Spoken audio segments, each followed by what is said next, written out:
Hello, Internet. Welcome back to Jams by Jish. I'm Jish, and today I'm back with another top 10. Specifically, we are going to talk about the top 10 overlooked albums from 2024. If you like this video, give it a like, comment, and subscribe. And without further ado, let's get into it. Couple quick disclaimers. This is my opinion, and that is it. If you disagree, that's all good, but don't get upset with me just because I have a different opinion as yours.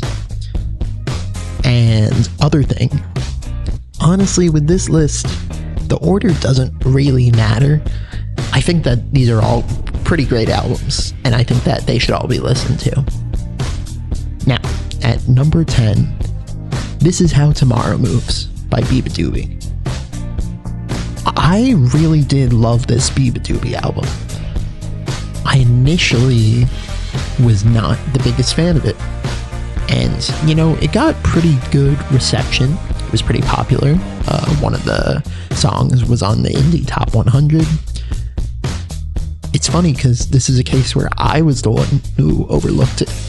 But I've definitely come around to it. You even seen, if you're a follower of my channel, that I've talked about Beabadoobee a lot, and I've even covered one of the songs from this album. So yeah, This Is How Tomorrow Moves, really good, and overlooked by me, at the very least. Now, coming in at number 9, I want to talk about Maggie Rogers' album, Don't Forget Me. Rogers channels vulnerability and hope into this album.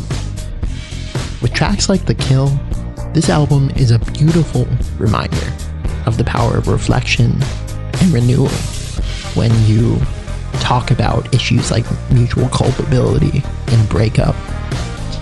And I think that this album might not have resonated with her fans as much as her previous work, but I've gone back to it a couple of times and I've been a pretty big fan. So if you haven't checked it out already, it's definitely worth it to me.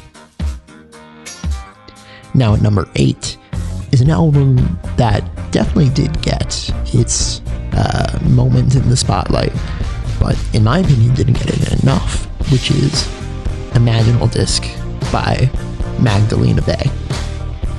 Magdalena Bay continues to innovate with Imaginal Disc, a dazzling synth pop opus. Tracks like That's My Floor and Death and Romance just push boundaries while keeping their infectious, dreamy energy intact. This album is absolutely worth a listen and has been the subject of justified critical praise. Now, at number 7, I have Model by Wallows. This was actually my top listened to album last year, and Wallows was my second top artist behind Chappell Roan. Wallows brings their signature indie rock charm to Model, an album packed with catchy hooks and introspective lyrics.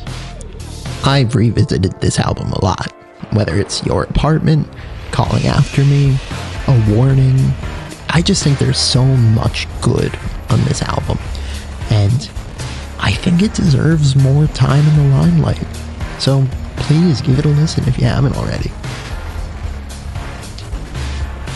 Now I'd like to talk about Sweet Boy by Malcolm Todd.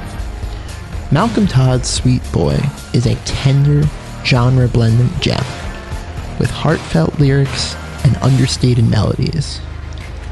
This is an album that will make you want to revisit it time and time again. And Malcolm Todd is another artist who I think is on the come up. So listen to him now before he gets huge. My favorite tracks were Roommates, Sweet Boy, of course, Accutane, and For Me. I just think it's a really good time, and I think you'll enjoy yourself. Now, coming in at number 5 is another indie artist who I think you'll enjoy, which is Peach Pit's Magpie. Peach Pit's album offers a bittersweet, jangly indie pop journey through love and nostalgia. I've listened to this album a lot. It's probably in the top 5 of albums that I listened to last year. And I really love how they like weave motifs throughout several of the songs. The title track, Magpie, is just really aesthetically pleasing. I love how they weaved like acoustic elements into it all. There's Every Little Thing, Yasmina, Am I Your Girl, Nowhere Next to Me. It's just so, it's so good to revisit, and it's so happy, and it's so nice. So, a huge fan of Peach Pit's album, would highly recommend that you check it out.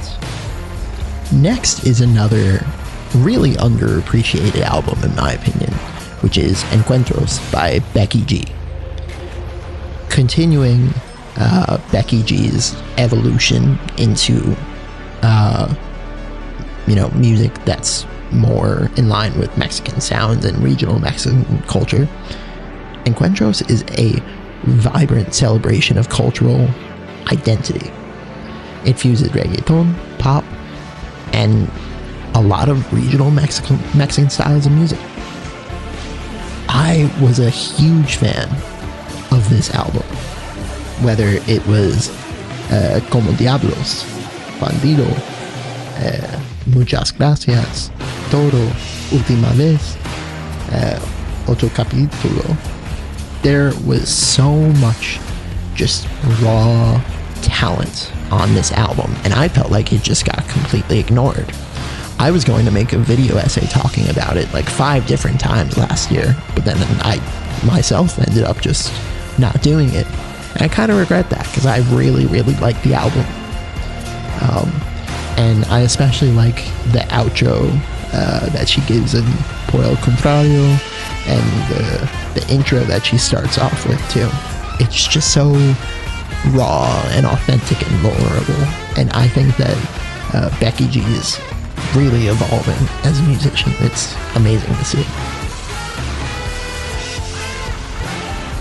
Now, at number 3 is a controversial choice, I think, but I'm standing by it.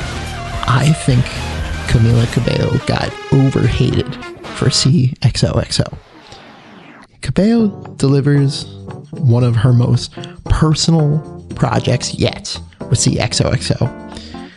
And she just experimented a lot with it, and I think it got a lot of flack for sounding a lot like Brad, which I don't think is a fair critique, because they were developed simultaneously. They came out around the same time. And I think that this is a really good evolution of her sound. I think that this is a great fit for Camila Cabello's music. I don't love the Drake feature, obviously, but everything else I really liked. So please re-listen to this album. I don't think it deserves the hate that it gets. Now, at number 2 is an album that I really liked, which is For Crying Out Loud by Finneas. It's a deeply emotional and intricately produced follow-up from the Grammy-winning artist. Finneas explores heartbreak and hope with some standout tracks like Cleats, 2001, For Crying Out Loud, and Lotus Eater. I think that this album deserved a lot more attention than it actually got. And maybe it's because he was also on Billie Eilish's album and that got all the attention. But I just thought it was really good, and it blended lush arrangements and raw lyricism. Now, coming in at number 1, this is the only track that I think I'm like putting in order. This is, in my opinion, the most overlooked album from last year, and that is Shinban Gumi by Ginger Root. A nostalgic yet forward-thinking project, Shinban Gumi blends retro city pop vibes with Ginger Root's quirky charm. I think this is my favorite album from last year, truly. I think I liked it more than Brad. I think I liked it more than Billie Eilish's album. I just loved it. And I think of songs like Show 10, No Problem. I think of the way that Ginger Root like had these recurring motifs throughout the whole thing, and he transported us to this dreamy Technicolor world. It is absolutely worth revisiting if you haven't already. And it's just endlessly replayable. It's just good vibes. So, that is my pick for 10 albums that you overlooked in 2024. I hope you all liked this video. If you do, let me know what albums you think were overlooked in 2024. Alright, bye-bye.